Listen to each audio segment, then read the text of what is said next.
तत्प्रणमामि सदा शिवलिङ्गं देवमुनिप्रवरार्चितलिङ्गं कामदहन करुणाकरलिङ्गं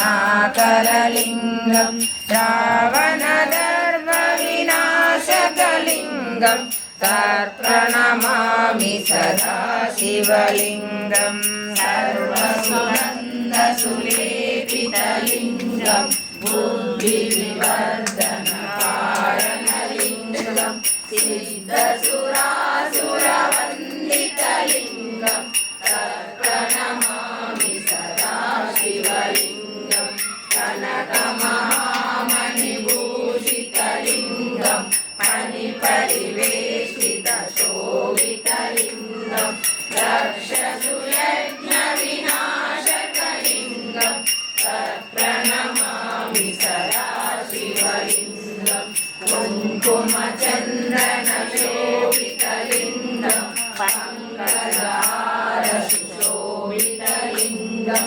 सञ्चितपापविनाशकलिङ्गं तत्प्रणमामि सदा शिवलिङ्गं देवगणार्चितसेवितलिङ्गं